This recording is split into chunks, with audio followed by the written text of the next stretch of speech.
এরে যুবক, মন চায় কোরআনে কারীম মাথায় নিয়ে বলি, বুকে নিয়ে বলি, ঈমান আমল ছাড়া শান্তির যত ফোয়ারা দেখো সবগুলো শুধুই ধোঁকা। এগুলো শান্তি নয়, শান্তির নামে অশান্তির মহাসাগর। হারাম প্রেমে শান্তি নাই, শুধুই অশান্তি। হারাম ছবিতে শান্তি নাই, শুধুই অশান্তি। হারাম মালে শান্তি নাই, শুধুই অশান্তি। হারাম জীবনে শান্তি নাই, শুধুই অশান্তি। শান্তির জন্য সুদের দুয়ার খুলবা, শুধুই অশান্তি। শান্তির জন্য ঘুষের দুয়ার খুলবা, শুধুই অশান্তি। শান্তির জন্য হারামের দুয়ার খুলবা, শুধুই অশান্তি। মাছের জন্য পানি যেমন, মুমিনের জন্য দিন তেমন। পানির গভীরে যেমন মুমিনের শান্তি, দিনের গভীরে মুমিনের শান্তি। দিন যত কমে যায় অশান্তি তত বাড়ে, পানি যত কমে যায় মাছের অশান্তি তত বাড়ে। আচ্ছা, স্বর্ণের খাঁচার ভিতরে পাখিটা কেমন শান্তিতে আছে? স্বর্ণের পেয়ালা যদি ওকে খাবার দেওয়া হয়, সে বলবে তোমার স্বর্ণের পেয়ালা আমার দরকার নাই, আমার ওই কুয়ার পানি আমার জন্য ভালো। এই স্বর্ণের খাঁচা আমার দরকার নাই, আমার জন্য ওই খড়কুটার খাঁচা ভালো। এই জন্য নদীর কিন্তু দুই কূল আছে, এ কূল আছে ও কূল আছে। খেয়াল করে দেখবেন পৃথিবীর কোথাও নদীর দুই কূল একসাথে গড়ে না।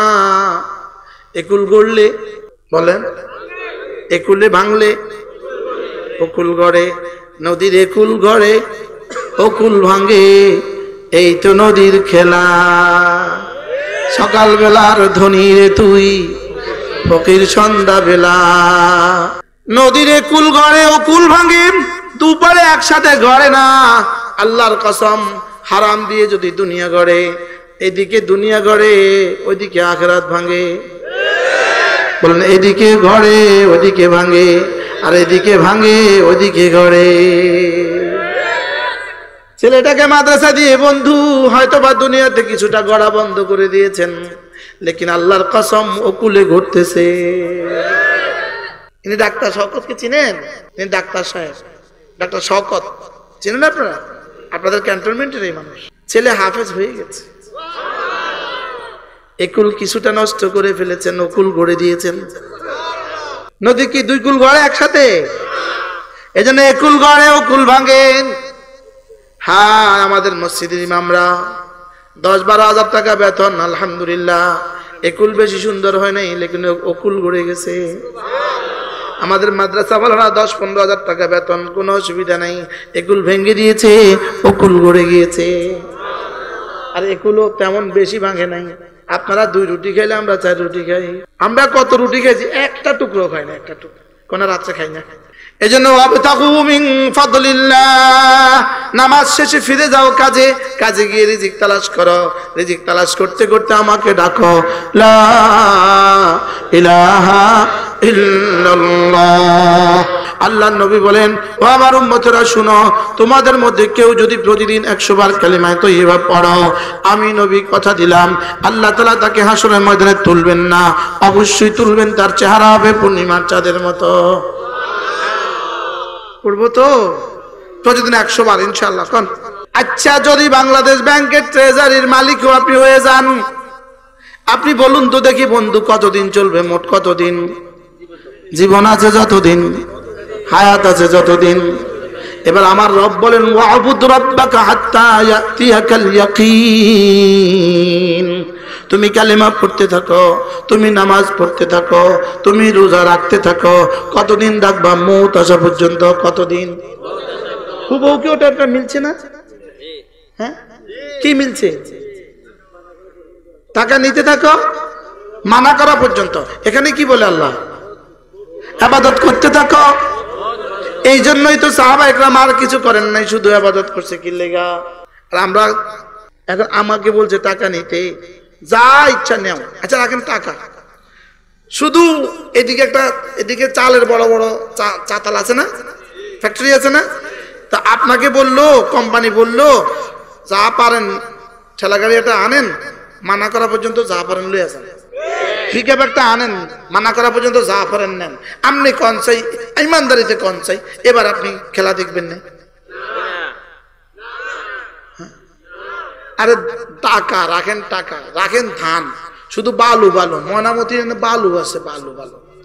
তো বালুওয়ালা কইলো টাকা কান্দি জাফরান নেন, মানা করলে নেন না। আচ্ছা এবার আপনি কতক্ষণ আনবেন?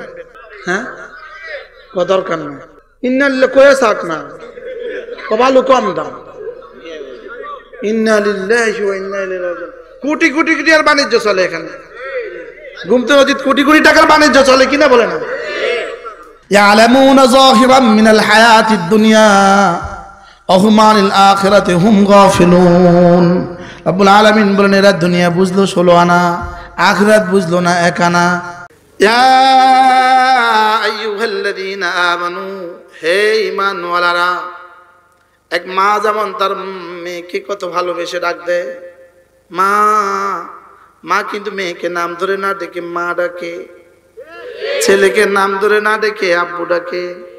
হ্যাঁ, আল্লাহ তাআলা নাম ধরে ডাকতে পারতেন, নাম ধরে না ডেকে আমার প্রিয় গুণ প্রিয় সিফাতে ইয়া আইয়ুহাল্লাযীনা আমানু। সুবহানাল্লাহ। তোমার নাম তো শুধুই মুশতাকুন নবী, এটার আমার কাছে 2 আনার দাম নাই। তোমার 3.5 হাতের বডিটা আমার কাছে 2 আনার দাম নাই। তোমার সুন্দর চেহারা আমার কাছে 2 আনার দাম নাই। আমাদের এক বুজুর্গ ছিলেন হযরত মাওলানা আহমদ লাট, তিনি একবার বলেন না হোসনে গাল কা, না হোসনে খাল কা, না হোসনে বাল কা, ওহা কিমত হয় হোসনে আমাল কা। তিনি বলেন যে গালের সৌন্দর্যের 2 আনার দাম নাই, চামড়ার সৌন্দর্যের 2 আনার দাম নাই, চুলের সৌন্দর্যের 2 আনার দাম নাই। রব্বে কারিমের কাছে শুধু দিলের সৌন্দর্য এবং আমালের সৌন্দর্য। চেহারাটা যদি গোলাপের মতো হয় আর দিলটা যদি হয় কেঁদার মতো, দিলটা যদি হয় মাকালের মতো, এই গোলাপের চেহারা দিয়ে আপনি কি করবেন? এজন্য গালের সৌন্দর্যের কোনো দাম নাই, চামড়ার সৌন্দর্যের কোনো দাম নাই, চুলের সৌন্দর্যের কোনো দাম নাই। রব্বে কারিমের কাছে শুধুই দিলের দাম আর ইমানের দাম। পৃথিবীর সমস্ত গরু 3 কাজ করে, গরু খায় ঘুমায় বাচ্চা দেয়, ছাগলে খায় ঘুমায় বাচ্চা দেয়, কুকুরে খায় ঘুমায় বাচ্চা দেয়। সমস্ত ইহুদি এই 3 কাজ করে, খায় ঘুমায় বাচ্চা দেয়, সাথে সাথে একটু কাজ করে, কাজ মুখে কথা বলে, কখনো হাসে কখনো কাঁদে, লেকিন এরা খায় ঘুমায় বাচ্চা দেয় আর শুধু কাজ করে, শুধু কাজ করে, কাজ আর কাজ। ইংল্যান্ডে শুধু কাজ শুধু কাজ, ইতালিতে শুধু কাজ শুধু কাজ, ইউরোপে শুধু কাজ শুধু কাজ। লেকিন আমরা আরেক জাতি, আমরা খাবো ঘুমাবো বাচ্চা দিব জানোয়ার হিসাবে, কাজ করব মানুষ হিসাবে, নামাজ পড়বো মুমিন হিসাবে। খাবে ঘুমাবে বাচ্চা দিবে প্রাণী হিসাবে, কিছু কাজ করবে, গরু পালবে, ছাগল পালবে, মুরগি পালবে, গাড়ি চালাবে, কাজ করবে, খেতে কাজ করবে, অফিসে কাজ করবে, কাজ করবে মানুষ হিসাবে, কাজ করবে মানুষ হিসাবে। লেকিন আমি শুধু মানুষ না, আমি মুমিন। এজন্য আমি খাবো ঘুমাবো বাচ্চা দিব প্রাণী হিসাবে, কাজ করব মানুষ হিসাবে, নামাজ পড়বো মুমিন হিসাবে।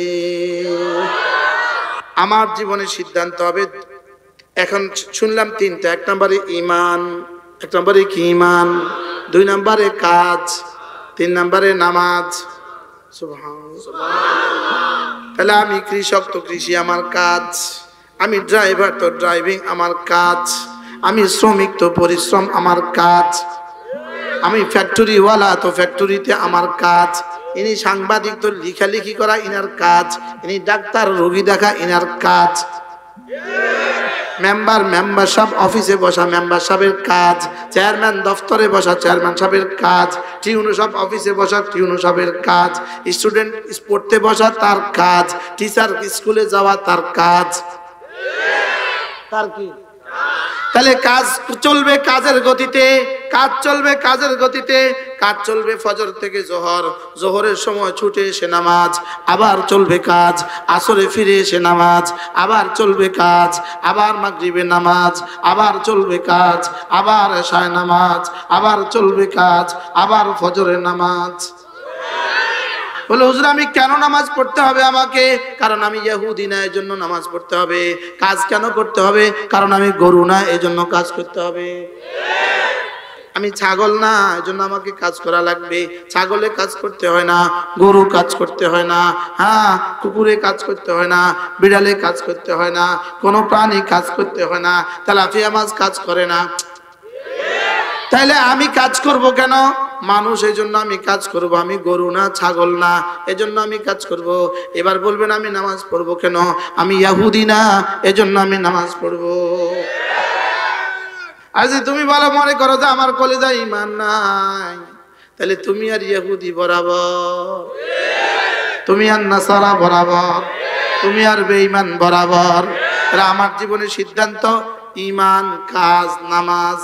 তাহলে তোমাকে ডাকা হয়, যখন তোমাকে ডাকা হয়, ফজরে তোমাকে ডাকা হয়, জোহরে তোমাকে ডাকা হয়, আসরে তোমাকে ডাকা হয়, মাগরিবে তোমাকে ডাকা হয়, এশায় তোমাকে ডাকা হয়। যখন মুয়াজ্জিন বলে হাইয়া আলাস সালাহ, সঙ্গে সঙ্গে এই এলানটা সরাসরি আরশ আজিম থেকে হয়, হাইয়া আলাস সালাহ। যখন রব তোমাকে এইভাবে ডাকে, আসো আসো আসো আসো আসো আসো আসো আসো আসো আসো আসো আসো আসো আসো, ইযা নুদিয়া লিস-সালাতি মিন ইয়াউমিল জুমআহ ফাসআউ ইলা যিকরিল্লাহ। যখন তোমাকে ডাকা হয় জুমার নামাজের দিকে, এটা হলো একটা কয়েদে ইত্তেফাকি। মূল কথা হলো যখন তোমাকে নামাজের দিকে ডাকা হয়, তখন তুমি জামাতের দিকে ছুটে আসো। সুবহানাল্লাহ। ওয়াদারুল বাই, ছেড়ে দাও হাতের কাজ, পড়ে নাও নামাজ। আমি বললাম রব্বুল আলামিন, যদি আমি হাতের কাজ ছেড়ে দিয়ে মসজিদে চলে যাই, আপনি আমাকে কি দিবেন? রব বলেন যালিকুম খায়রুল লাকুম, আমি কথা দিলাম এখানে কাজ করলে যা দিতাম, মসজিদে গেলে যা দিব, এখানে ব্যবসা করলে যা দিতাম, মসজিদে গেলে যা দিব, এখানে লেখালেখি করলে যা দিতাম, মসজিদে গেলে যা দিব, এখানে ডাক্তারি করলে যা দিতাম, মসজিদে গেলে যা দিব, এটা কোটি কোটি গুণে তোমার জন্য শ্রেষ্ঠ।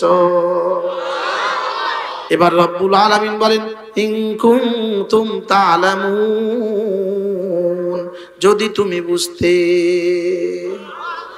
বন্ধুরা, পায়ে ধরে বলি, রব কি পরিমাণ ভালোবেসে বলেন, যদি তোমরা বুঝতে। আমি নামাজে তোমার জন্য কি পরিমাণ কল্যাণ রেখে দিয়েছি, যদি তুমি বুঝতে।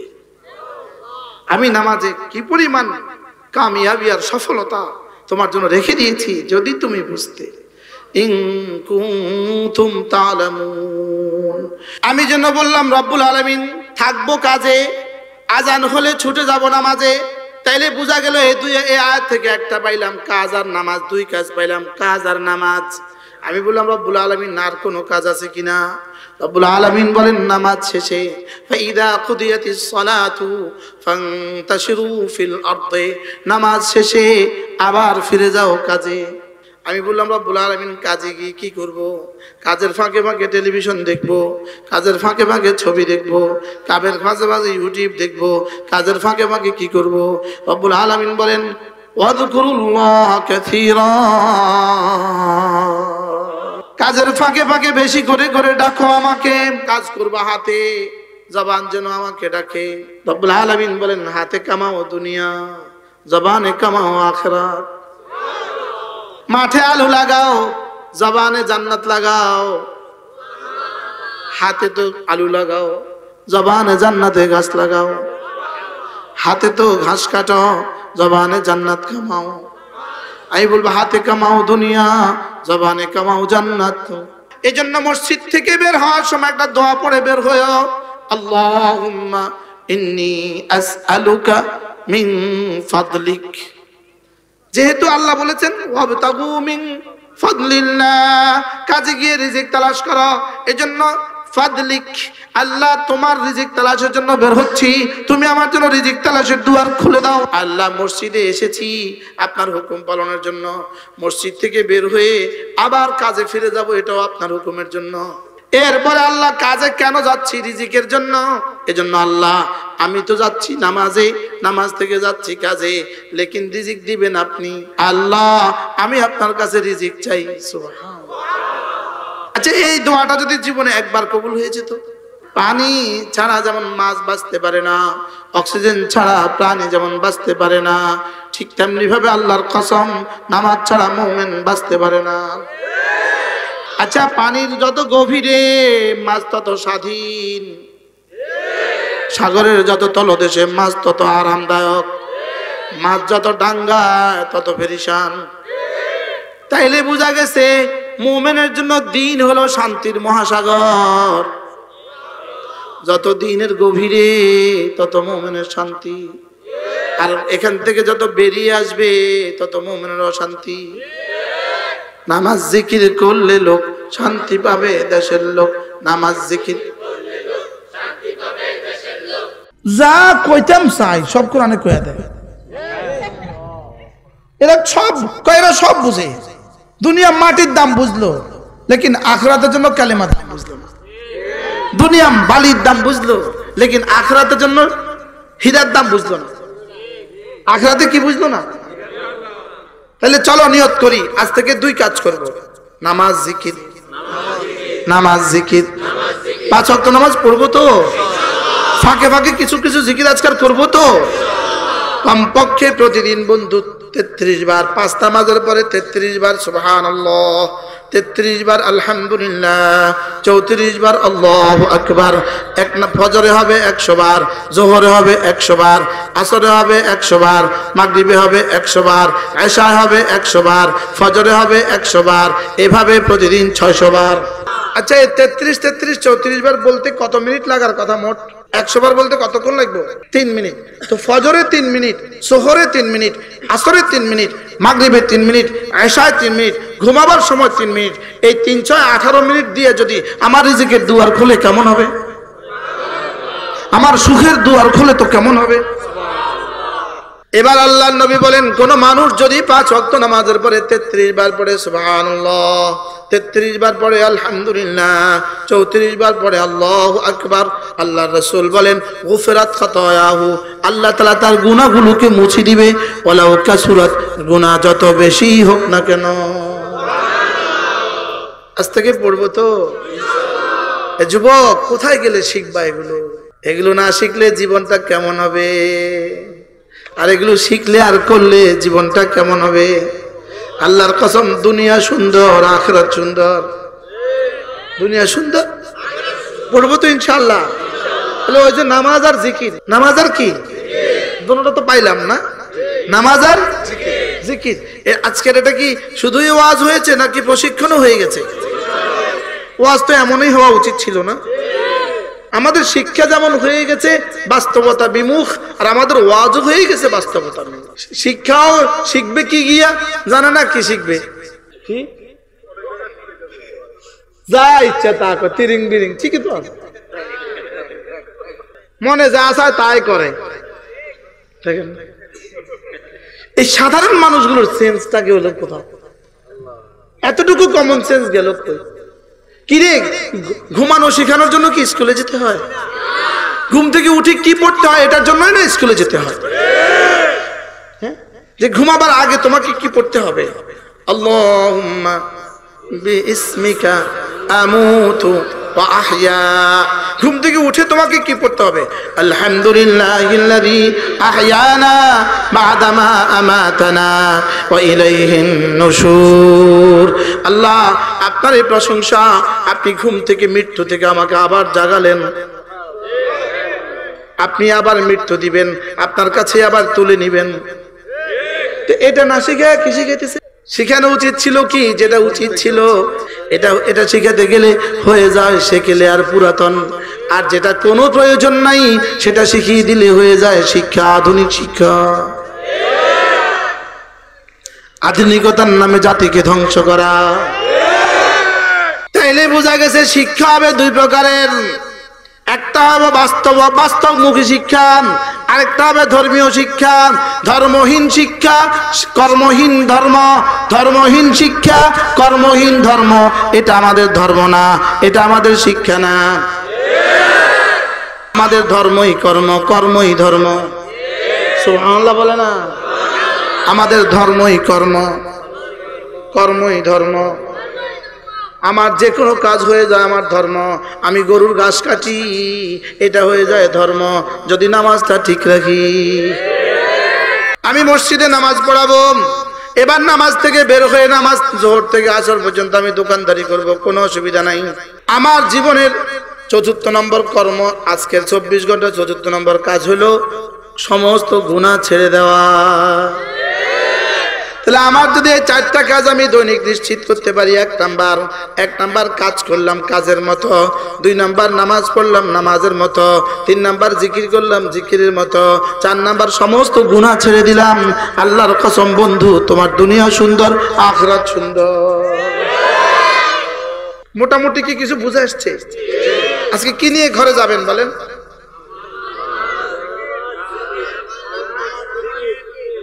কাজ 2 নাম্বার, 3 নাম্বার, 4 নাম্বার গুনাহ ছেড়ে দাও। কি কি গুনাহ ছেড়ে দেওয়া? চোখের গুনাহ, কানের গুনাহ, জবানের গুনাহ, হাতের গুনাহ, পায়ের গুনাহ, লজ্জাস্থানের গুনাহ, সমস্ত গুনাহ ছেড়ে দেওয়া।